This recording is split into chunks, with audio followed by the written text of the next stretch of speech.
देश में corona virus का संकट हर दिन के साथ बढ़ रहा है। देश में कुल मरीजों का आंकड़ा 2 लाख को पार कर गया। स्वास्थ्य मंत्रालय की रिपोर्ट के मुताबिक पिछले 24 घंटे में 8,909 नए मामले सामने आए हैं और 24 घंटे में इस बीमारी से 217 लोगों की मौत हो गई। वहीं पिछले 24 घंटे में 4,776 लोग ठीक हुए।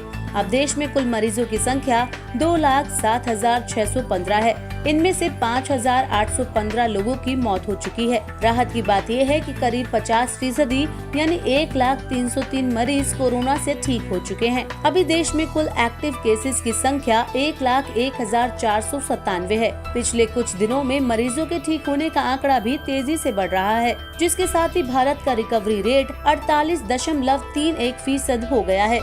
वहीं देश की राजधानी दिल्ली में कोरोना वायरस से संक्रमित मरीजों की संख्या में आए दिन उछाल आ रहा है। दिल्ली में इस महीने लगातार तीसरे दिन 1,000 से ज्यादा कोरोना के मामले पाए गए हैं, जिसके बाद यहां कंटेनमेंट जोन की संख्या बढ़ा दी गई है। इस वजह से राजधानी दिल्ली में 58 नए इलाकों को डी कंटेन किया गया। इसके साथ ही दिल्ली में कंटेनमेंट जोन की संख्या कुल 158 हो गई है। दिल्ली में कंटेनमेंट जोन बढ़ने के साथ ही कोरोना के मामलों में तेजी देखने को मिल रही है। मंगलवार को दिल्ली में रिकॉर्ड 1,298 नए मामले दर्ज किए गए, जिसके बाद दिल्ली में कोविड-19 मरीजों की कुल संख्या 22,000 तक पहुंच गई और 556 लोगों की मौत दर्ज की गई। इससे पहले कोरोना के मामलों में एक दिन में सबसे ज्यादा 1,295 केस 31 मई को दर्ज किए गए थे।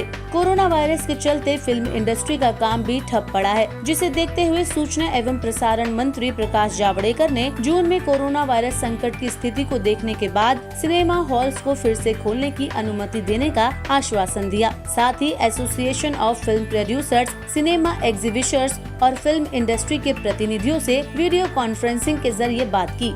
देश में कोरोना से महाराष्ट्र सबसे ज्यादा प्रभावित है। यहाँ कोरोना से पिछले 24 घंटे में 103 लोगों की मौत हो गई और 2,287 नए मामले दर्ज किए गए। वहीं कुल मरीजों का आंकड़ा 72,300 पर पहुँच गया है और अब तक 2,465 लोगों की इस बीमारी से जान जा चुकी है। महाराष्ट्र के बाद तमिलनाडु दूसरे नंबर पर है। तमिलनाडु में कोरोना के मरीजों की संख्या का आंकड़ा 24,586 है और अब तक 197 लोगों की मौत हो चुकी है। वहीं 13,706 लोग इस बीमारी से ठीक हुए हैं।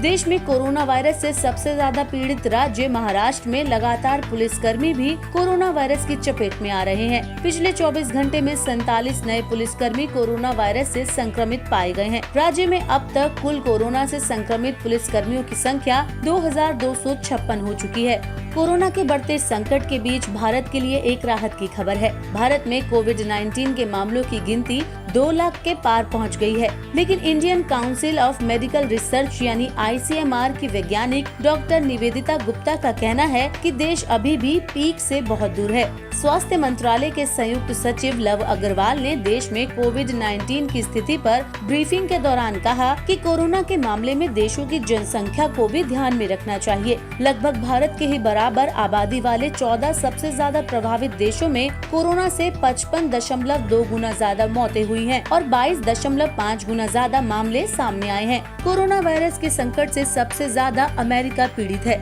अमेरिका में मंगलवार को कुल 15,846 नए कोरोना के मामले सामने आए और 863 से ज्यादा लोगों की मौत दर्ज की गई। जॉन हॉपकिंस यूनिवर्सिटी के आंकड़ों के अनुसार संयुक्त राज्य अमेरिका में कोरोना वायरस के 18,31,821 मामले हैं और 1,06,181 लोगों की कोरोना से मौत हो चुकी है। अमेरिका के बाद Brazil, Russia, United kingdom, Spain, Italy और फिर 7वें नंबर पर भारत है। बात करें कोरोना वायरस के वैश्विक संकट की, तो आज पूरा विश्व कोरोना वायरस की चपेट में है। विश्व में कोरोना से संक्रमित मरीजों का आंकड़ा 64,04,872 हो चुका है। जॉन हॉपकिंस यूनिवर्सिटी के अनुसार दुनिया भर में इस बीमारी के कारण कुल 3,79,577 लोगों की मौत हो चुकी है और लगातार कोरोना वायरस के आंकड़ों में इजाफा होना विश्व के सामने एक बहुत बड़ा संकट है।